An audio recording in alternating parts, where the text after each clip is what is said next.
প্রিয় শিক্ষার্থী সবাইকে শুভেচ্ছা। Border guard public school and কলেজের নবম দশম শ্রেণীর জীববিজ্ঞান ক্লাসে তোমাদের সবাইকে স্বাগত জানাচ্ছি। আজকে আমরা যে বিষয়টা নিয়ে আলোচনা করব সেটি জীববিজ্ঞানের একটি বেসিক চ্যাপ্টার। এই অধ্যায়টি একাধারে তোমাদের এসএসসির জন্য যেমন গুরুত্বপূর্ণ, ঠিক তেমনি উচ্চ মাধ্যমিক এবং অনার্সে যদি তোমরা জীববিজ্ঞানের কোনো বিষয় নিয়ে পড়ো, যেমন মেরিন বায়োলজি, জিওলজি, বোটানি, এই বিষয়গুলোতে তোমরা অনার্সে করো বা মাস্টার্স করো, তখনও তোমাদেরকে এই অধ্যায়টি অবশ্যই পড়তে হবে এবং এটি জীববিজ্ঞানের একদম বেসিক একটা চ্যাপ্টার। তো চলো আমরা পাঠে চলে যাই। আজকে যে চ্যাপ্টারটি নিয়ে আলোচনা করব সেটি হচ্ছে তোমাদের বইয়ের তৃতীয় অধ্যায়, কোষ বিভাজন। আমরা জানি বহুকোষী জীব তার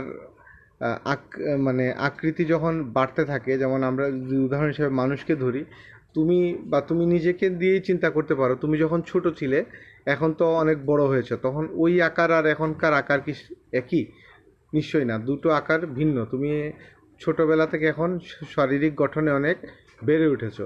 তো এই যে বেড়ে উঠলে তোমার কোষের সংখ্যা অনেক বেড়ে গেল। তো এই কোষের সংখ্যা বেড়ে যাওয়ার একটা পদ্ধতি আছে, সেটাই হচ্ছে কোষ বিভাজন। অর্থাৎ একটি কোষ বিভাজিত হওয়া বা ভেঙে যাওয়া, ভেঙে একাধিক কোষে পরিণত হওয়া, এই পদ্ধতিকে বলা হচ্ছে কোষ বিভাজন।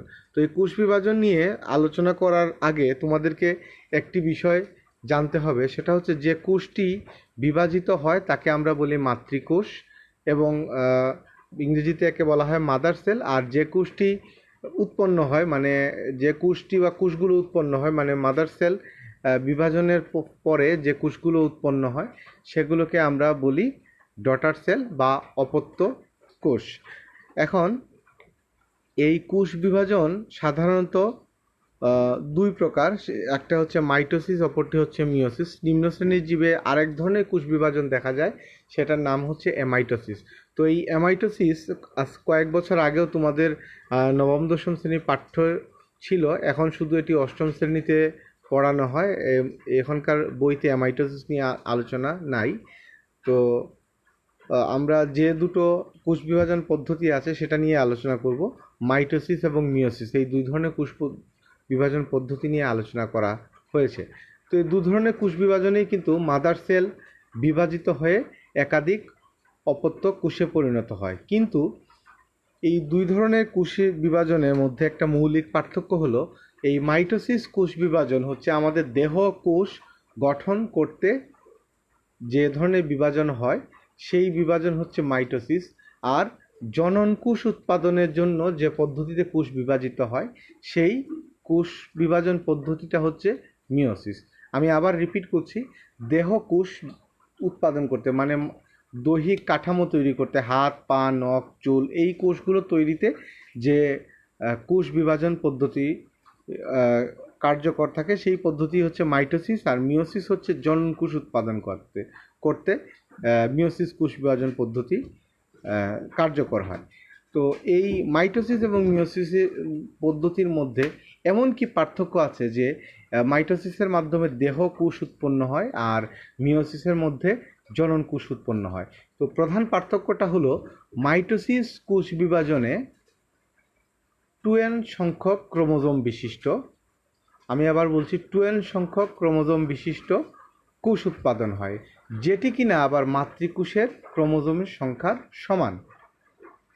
আর মিওসিসের ক্ষেত্রে n সংখ্যক ক্রোমোজোম বিশিষ্ট কোষ উৎপাদন হয়, যেটি মাতৃকোষের ক্রোমোজোম সংখ্যার অর্ধেক।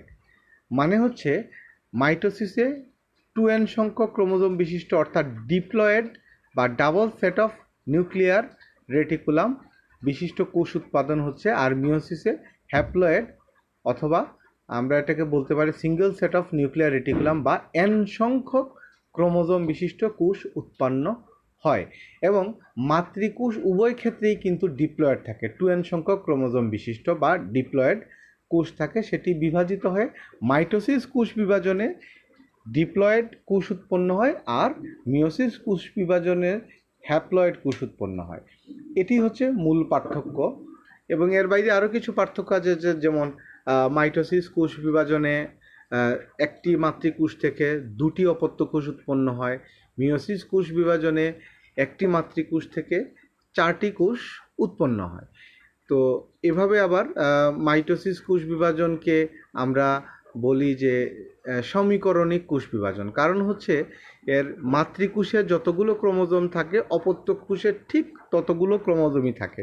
আবার মিয়োসিস কোষ বিভাজনকে আমরা হ্রাসমূলক কোষ বিভাজন বলি, এই কারণে যে মিয়োসিস কোষ বিভাজনের ফলে মাতৃকোষে যতগুলো ক্রোমোজোম থাকে তার অর্ধেক সংখ্যক ক্রোমোজোম বিশিষ্ট কোষ উৎপাদন হয়, অর্থাৎ ক্রোমোজোমের সংখ্যা কমে গেল, হ্রাস পেয়ে গেল। এই কারণে এই ধরনের কোষ বিভাজনকে আমরা হ্রাসমূলক কোষ বিভাজন বলে থাকি। তো আমরা এগুলো নিয়ে আরও বিস্তারিত জানব। প্রথমে মাইটোসিস কোষ বিভাজন নিয়ে আলোচনা করব। মাইটোসিস কোষ বিভাজন আমাদের দেহকোষে তৈরি হয়। এখন এই মাইটোসিস কোষ বিভাজন দেহকোষে কী কারণে হয়, যে আমরা জানি আমাদের দেহে প্রতিটি কোষে ক্রোমোজোম সংখ্যা সমান। এই ক্রোমোজোমগুলো আমাদের বৈশিষ্ট্য বা বংশগতীয় বৈশিষ্ট্য বহন করে এবং দেহের প্রতিটি কোষেই সমান সংখ্যক এবং একই ধরনের ক্রোমোজোম থাকা বাঞ্ছনীয়। তো যার ফলে মাইটোসিস কোষ বিভাজনের মাধ্যমে আমাদের দেহের কোষগুলো, যেমন হাত, পা, নখ, চুল, নাক, চুল, দাঁত, যাই বলো না কেন, কান, এই সবগুলোর কোষগুলো কিন্তু এই মাইটোসিস কোষ বিভাজনের মাধ্যমে উৎপন্ন হয়। এই মাইটোসিস কোষ বিভাজনের দুটো অংশ থাকে। প্রথম অংশ হচ্ছে ইন্টারফেজ, আর অপর অংশ হচ্ছে কোষ বিভাজন পর্যায়। এখন এই ইন্টারফেজটা কি? ধরো একটা কোষ বিভাজিত হয়ে গেল, বিভাজিত হয়ে দুটো কোষ উৎপন্ন করছে। এখন এই অপত্য দুটো কোষ কি সাথে সাথেই আবার বিভাজিত হয়ে যাবে? না, এরা একটা দীর্ঘ সময় নিবে। এই দীর্ঘ সময়ের মধ্যে তারা কোষ বিভাজনের ফলে তাদের যে যে অংশগুলো তৈরি হয়নি সেগুলোকে তৈরি করে পুনরায় কোষ বিভাজনের জন্য তারা প্রস্তুত হবে বা পুষ্টি উপাদান গ্রহণ করে তারা আরও সমৃদ্ধ হবে। তো এই সময়টা হচ্ছে ইন্টারফেজ, অর্থাৎ একটি কোষ বিভাজিত হওয়ার পরে, অপত্য কোষ উৎপাদন হওয়ার পরে তারা পুনরায় বিভাজন শুরু করার আগ পর্যন্ত মধ্যবর্তী যে সময়টা, সেটাই হচ্ছে ইন্টারফেজ। এই ইন্টারফেজ দশাটা শতকরা প্রায় 95% সময় থাকে, মাত্র 5% সময় থাকে হচ্ছে মাইটোসিস কোষ বিভাজন, মানে বিভাজন দশাটা থাকে আর কি। তো এই ইন্টারফেসটা একটা বিশাল সময়। ঠিক এটা অনেকটা এরকম যে আমরা সারা বছর কিন্তু প্রস্তুতি নেই, ক্লাস করি, বাসায় পড়ি, হোমওয়ার্ক করি, আর কয়েকদিন পরীক্ষা দিই, যেমন অর্ধবার্ষিক, বার্ষিক। ব্যাপারটা অনেকটা এরকম, কোষগুলো প্রস্তুতি নেয় এবং অল্প সময়ের মধ্যে তারা বিভাজিত হয়। এবং এই মাইটোসিস কোষ বিভাজনের আগেই বলেছি এর ক্রোমোজোম সংখ্যা হুবহু মাতৃকোষের ক্রোমোজোম সংখ্যার সমান থাকে। এই কারণে এদেরকে বলা হয় সমীকরণিক বিভাজন। এই বিভাজন প্রকৃত নিউক্লিয়াসযুক্ত জীবের দেহকোষে হয়ে থাকে এবং বিভাজনের ফলে কোষ সংখ্যা বৃদ্ধির মাধ্যমে প্রাণী বা উদ্ভিদ দৈহিকভাবে বৃদ্ধি পায়। তো এই মাইটোসিস কোষ বিভাজনের আবার দুটো, মানে যে কোষ বিভাজন দশা, ওটাকেও আবার দুটো ভাগে ভাগ করা হয়েছে। একটা হচ্ছে সাইটোকাইনেসিস আর একটা হচ্ছে ক্যারিওকাইনেসিস। অর্থাৎ এখানে কাইনেসিস শব্দের অর্থ হলো বিভাজন। ক্যারিয়ন আমরা জানি, এটি তোমাদের ক্লাসে আমি আগেও বলেছি, ক্যারিয়ন গ্রিক শব্দ, এটার অর্থ হচ্ছে কেন্দ্রিকা। তো কোষে ক্যারিয়ন বলতে নিউক্লিয়াসকে ইন্ডিকেট করে। তো ক্যারিওকাইনেসিস মানে হচ্ছে নিউক্লিয়াসের বিভাজন, এবং সাইটোকাইনেসিস মানে হচ্ছে সাইটোপ্লাজমীয় অঙ্গাণুগুলোর বিভাজন। এগুলোও বিভাজিত হয়ে দুটো কোষে ভাগ হয়ে যায় এবং নতুন নতুন অঙ্গাণুগুলো উৎপন্ন হয়, যেগুলো ঘাটতি পড়ে আর কি। এটা ইন্টারফেজের সময় কোষ এগুলোকে আবার পূরণ করে ফেলে।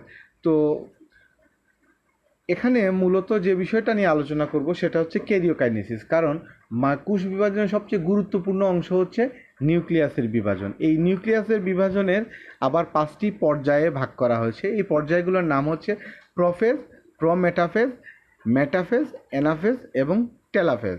তো এখানে একটা বিষয় আগে বলে রাখি, দেখো সবগুলো ধাপ তাদের নাম থেকে বোঝা যাচ্ছে। প্রোফেজ মানে হচ্ছে আদি দশা, মানে কোষ বিভাজন শুরুর যে পর্যায়ে, একদম প্রাইমারি যে লেভেল, সেটা হচ্ছে প্রোফেজ।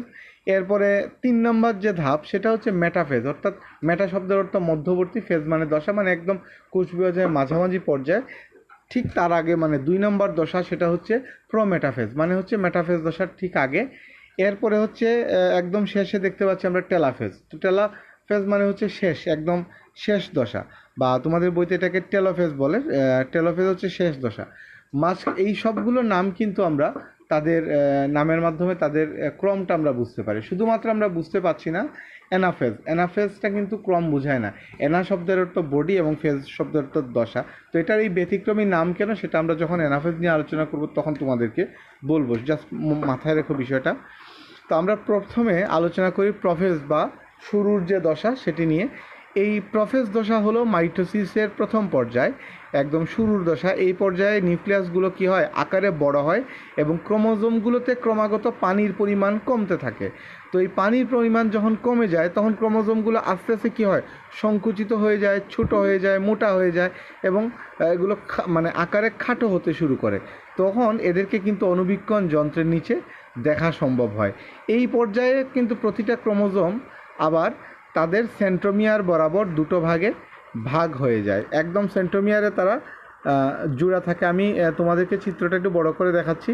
এই দেখো, একটা লম্বা প্রথমে ক্রোমোজোমগুলো থাকে হলো এরকম এরকম, মাঝখানে সেন্ট্রোমিয়ার থাকে, ক্রোমোজোমগুলো দুই সাইড পাশে সেন্ট্রোমিয়ারে দুটো বাহু থাকে। কিন্তু এই বাহুগুলো আবার কি হয়, ফেটে যায় কিন্তু সেন্ট্রোমিয়ারে তারা কি হয়, জোড়া থাকে। তো এই ক্রোমোজোমগুলো খাটো এবং মোটা হওয়ার কারণে এরা কি হয়, এরা আস্তে আস্তে ফেটে যায় কিন্তু সেন্ট্রোমিয়ার জোড়া থাকে এবং এটি লম্বিভাবে দুটো ভাগে ভাগ হয়ে গিয়ে দুটো ক্রোমাটিড উৎপন্ন করে। এই ক্রোমোজোমগুলো কুণ্ডলিত অবস্থায় থাকায় তখন এদের সংখ্যা গণনা করা যায় না। এরপরে যে ধাপ সেটা হচ্ছে প্রোমেটাফেজ, মানে মেটাফেজ দশার ঠিক আগের দশা। তো আমরা মেটাফেজ দশাটা নিয়ে পরে আলোচনা করব। আমরা প্রথমে প্রোমেটাফেজ মানে মেটাফেজ দশা শুরুর আগের যে পর্যায় সেটা নিয়ে আলোচনা করি। এই প্রোমেটাফেজ দশায় এক ধরনের তন্তুময় প্রোটিনের একটা বিশেষ ধরনের জালিকাময় এক ধরনের শেপ তৈরি হয়।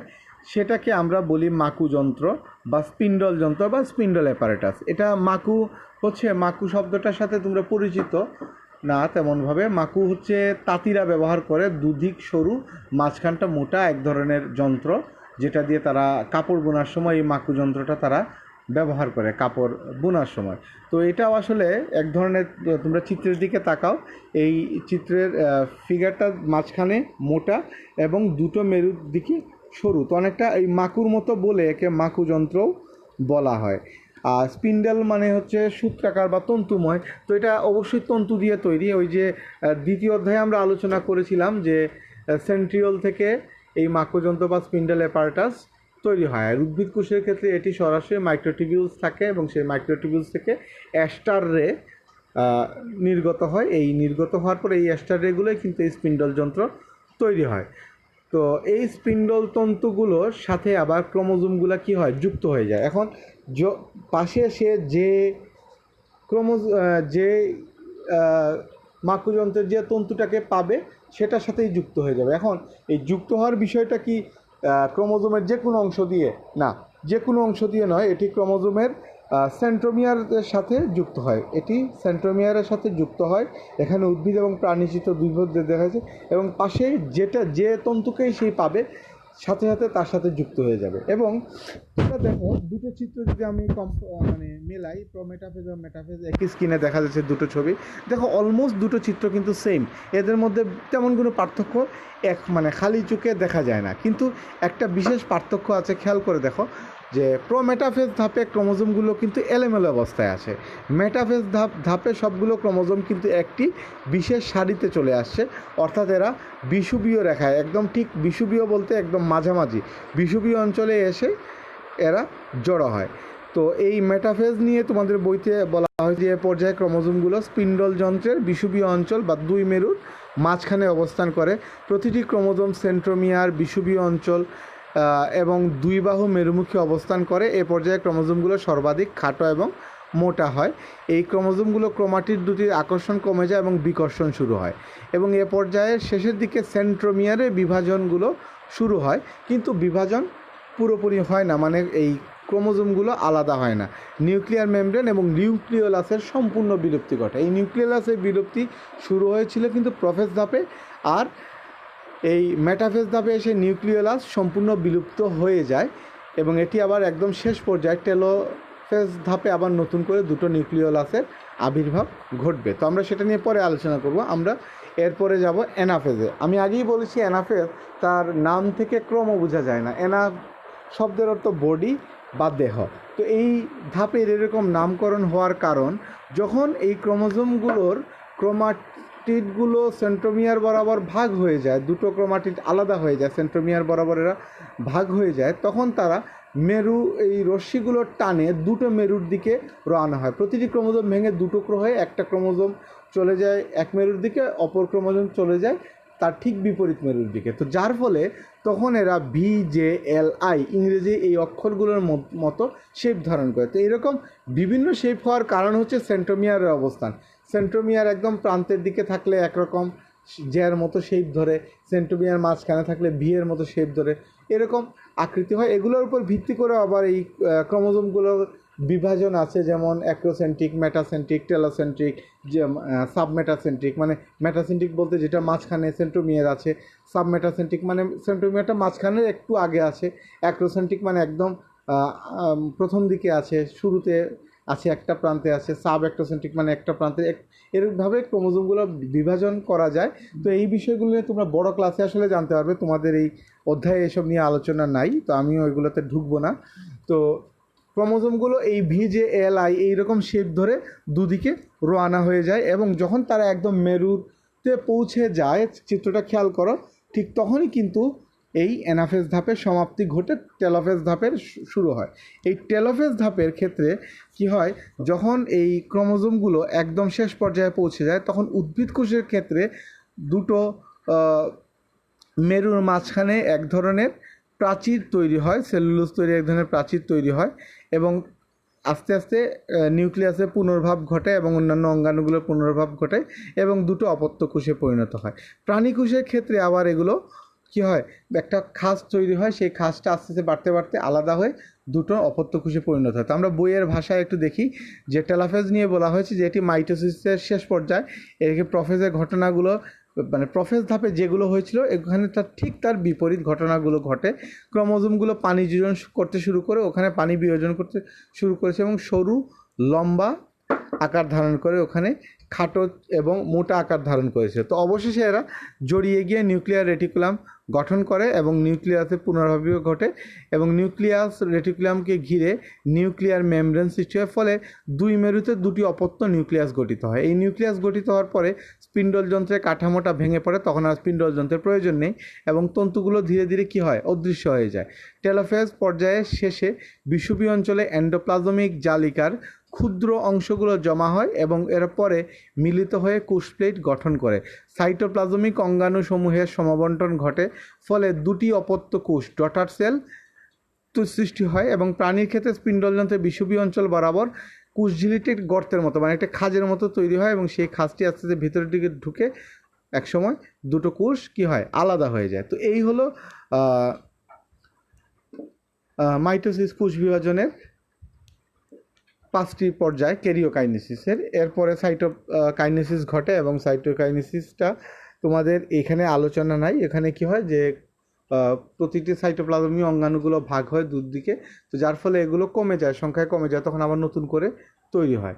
তো এই মাইটোসিস কোষ বিভাজনের গুরুত্ব কিন্তু অপরিসীম। এটি দৈহিক বৃদ্ধিতে যেমন সহায়তা করে, দেহের আকার কাঠামো ক্ষয়পূরণ, ধরো কোন জায়গা কেটে গেল, ক্ষত হয়ে গেল, সেই জায়গাটা কি হয় কিছুদিনের মধ্যে আবার পূরণ হয়ে যায়। তো এই ঘটনাগুলো কিন্তু মাইটোসিস কোষ বিভাজনের মাধ্যমে ঘটে, এবং জননেও কিন্তু মাইটোসিস কোষ বিভাজনে একটা ভূমিকা আছে। এখন প্রশ্ন হলো যে যেহেতু আমরা জানি জনন কোষ তৈরি হয় মিওসিসের মাধ্যমে, দেহকোষ তৈরি হয় মাইটোসিসের মাধ্যমে, তাহলে জননের কিভাবে মাইটোসিস ভূমিকা পালন করতে পারে? এটা এভাবে যে দুটো বিষয়, একটা হচ্ছে জনন অঙ্গ, জনন কোষ তৈরি হয় মিওসিসের মাধ্যমে, কিন্তু জননাঙ্গ তৈরিতে কিন্তু মাইটোসিস কোষ বিভাজন পদ্ধতি ব্যবহৃত হয়। এটি কিন্তু খুবই ঘোরানো একটি প্রশ্ন, এবং এটি পরীক্ষায় এসেও থাকে যে জননাঙ্গ তৈরিতে কোন ধরনের কোষ বিভাজন পদ্ধতি কার্যকর হয়, বা কোন ধরনের কোষ বিভাজন পদ্ধতি ভূমিকা পালন করে। এটার উত্তর হচ্ছে কিন্তু মাইটোসিস, মিওসিস নয়। জনন কোষ উৎপাদিত হয় মিওসিসের মাধ্যমে, কিন্তু জননাঙ্গ, যেমন উদ্ভিদের জননাঙ্গ কি ফুল, এই ফুলটা কিন্তু মাইটোসিস কোষ বিভাজনের মাধ্যমে তৈরি হয়। তো এর বাইরে আরেকটি কাজ অঙ্গজ প্রজনন। অঙ্গজ জনন মানে আমরা ধরো একটি গাছের ডাল ভেঙে যদি মাটিতে পুঁতে রাখা হয়, অনেক ক্ষেত্রে প্রজাতিভেদে অনেকগুলো গাছ আছে যে একটা ডাল পুঁতে রাখলে সেখান থেকে আবার নতুন গাছ হয়, কখনো কলম করে নতুন নতুন গাছ তৈরি করা হয়। বিভিন্ন পদ্ধতিতে উদ্ভিদের অঙ্গজ জনন প্রাকৃতিকভাবে এবং কৃত্রিমভাবে ঘটে থাকে। তো এই অঙ্গজ জনন কিন্তু মিওসিসের মাধ্যমে হয় না, এটি মাইটোসিস কোষ বিভাজনের মাধ্যমে সংগঠিত হয়ে থাকে। তো মাইটোসিস কোষ বিভাজনের মাধ্যমে আবার আমাদের কিছু সমস্যাও হতে পারে, যেমন এই মাইটোসিস কোষ বিভাজনগুলো যদি অনিয়ন্ত্রিত হয়ে যায় তখন সেটা টিউমার, ক্যান্সার এগুলো তৈরি করে।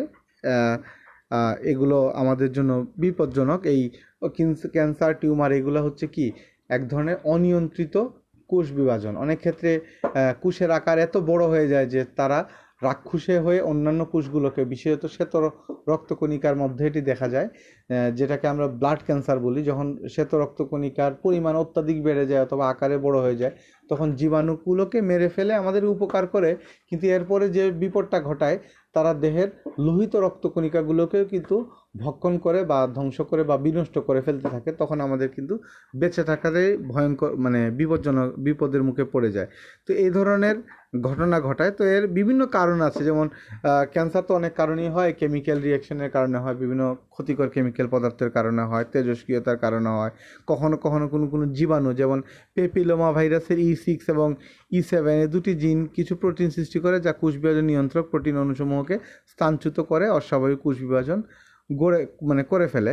তো এগুলোও কিন্তু আসলে ক্যান্সার, টিউমার এই রোগগুলো তৈরি করে। তো মাইটোসিস কোষ বিভাজন একদিকে যেমন আমাদের জন্য অত্যন্ত প্রয়োজন, অপরিহার্য, অনস্বীকার্য, যতগুলো বিশেষণ দেওয়া যায় সবগুলোই, কিন্তু অপরদিকে এটার অনিয়ন্ত্রিত কোষ বিভাজন কিন্তু আমাদের জন্য মৃত্যুর কারণও হতে পারে। তো আমরা দ্বিতীয় যে টপিক সেটা নিয়ে আলোচনা করতে যাব, সেটা হচ্ছে মিওসিস কোষ বিভাজন। তোমরা চিত্রের দিকে খেয়াল করো, জনন মাতৃকোষ, সেখানে আমি আগেই বলেছি মাইটোসিস এবং মিওসিস। তার জনন কোষ কিন্তু থাকবে ডিপ্লয়েড। তো আমরা গুণে দেখি এখানে যে জনন যে মাতৃকোষ আছে সেখানে 4টি ক্রোমোজোম আমরা দেখতে পাচ্ছি। এই 4টি ক্রোমোজোম প্রোফেজ ধাপে আছে, তারা কি হচ্ছে বিভাজন শুরু হয়েছে। তো এরপরে বিভাজিত হয়ে এখান থেকে দুটো অপত্য কোষ উৎপন্ন হয়েছে। এই দুটো অপত্য কোষের মধ্যে দেখা যাচ্ছে যে প্রথমটিতে দুটো ক্রোমোজোম এবং দ্বিতীয়টিতেও কিন্তু দুটো ক্রোমোজোম, মানে 4-এর কিন্তু অর্ধেক হয়ে গেছে। এরপরে ওই কোষগুলো আবার বিভাজিত হয়ে আরও দুটো করে, মানে 4টা কোষ উৎপন্ন করেছে, এবং ওই 4টা কোষে আবার একদম সিমিলার দুটো করে নিউক্লিয়াস আছে একদম আগের মতো করে। তো সর্বশেষ যে পর্যায়ে পেলাম, যে একদম শেষ পর্যায়ে মানে দ্বিতীয় পর্যায়ে বিভাজন পরে যে অংশটা হলো, সেখানে একদম অর্ধেক সংখ্যক আমরা লাস্টে শেষ ফলাফল হিসেবে আমরা পেলাম যে মাতৃকোষের অর্ধেক নিউক্লিয়াস বিশিষ্ট কোষ। তো এটি কেন হয় জনন কোষে? তো আমরা জানি যৌন জননের ক্ষেত্রে, আবার বলছি আমি, এই মিওসিস কোষ বিভাজন কিন্তু যৌন জননের সময় যে জনন কোষ, সেই জনন কোষ উৎপাদনের জন্য ব্যবহৃত হয়। তো যৌন জননের সময় আমরা জানি যে জীব তার পিতৃজীবের কাছ থেকে কিছু ক্রোমোজোম বা বৈশিষ্ট্য পায়, মাতৃজীবের কাছ থেকেও কিছু ক্রোমোজোম বা বৈশিষ্ট্য পায়। এখন যদি এই মিওসিসটা না ঘটতো, মানে মিওসিসের গুরুত্ব হিসেবে আমরা বলতে পারি যে মিওসিস যদি না ঘটতো তাহলে কি হতো? তাহলে দেখা যেত যে সে বাবার কাছ থেকে পাচ্ছে ফুল সেট অফ ক্রোমোজোম, মানে 2n সংখ্যক ক্রোমোজোম পাচ্ছে, মায়ের কাছ থেকেও পাচ্ছে সমান সংখ্যক ক্রোমোজোম। তো যার ফলে অপত্য যে জীব, সেখানে ক্রোমোজোমের সংখ্যা কিন্তু কী হবে? ডাবল হয়ে যাবে। যেমন মানুষের ক্ষেত্রে আমি উদাহরণ দিতে পারি, মানুষের ক্রোমোজোম সংখ্যা হচ্ছে 46। তো বাবার কাছ থেকে সে যদি 46 এবং মায়ের কাছ থেকে সে যদি 46 ক্রোমোজোম পায়, সেক্ষেত্রে শিশুর প্রতিটি কোষে ক্রোমোজোমের সংখ্যা হবে 92। এরপরে এই শিশু কি হবে এটা বলা আমার পক্ষে সম্ভব না। তো এটা তোমরা কল্পনা করে নিতে পারো, যেহেতু এই ক্রোমোজোমগুলো বৈশিষ্ট্য বহন করে, এবং এই শিশুর আকার আকৃতি কী হবে সেটা বলার কোনো অবকাশ নাই আর কি। তো এই কারণে এই মিওসিস কোষ বিভাজনটা প্রয়োজন, যার ফলে অর্ধেক ক্রোমোজোম বিশিষ্ট কোষ উৎপন্ন হয়। তখন পিতার কাছ থেকে যে শুক্রাণু, সেটাতে 46-এর বদলে 23টা ক্রোমোজোম থাকবে। ঠিক একইভাবে মায়ের যে ডিম্বাণু উৎপন্ন হবে, সেখানেও কিন্তু ক্রোমোজোম সংখ্যা থাকবে 23টি। তাহলে বাবার কাছ থেকে 23টি, মায়ের কাছ থেকে 23টি পেয়ে অপত্য শিশু, তার মধ্যে আবার ক্রোমোজোমের সংখ্যা কী হলো? 46 হয়ে গেল। তার মানে এই যে ক্রোমোজোমের ভারসাম্যটা কী হলো? রক্ষা পেল, এবং তার মধ্যে মানুষের যে বৈশিষ্ট্যগুলো সেগুলোই কিন্তু তার মধ্যে থাকবে।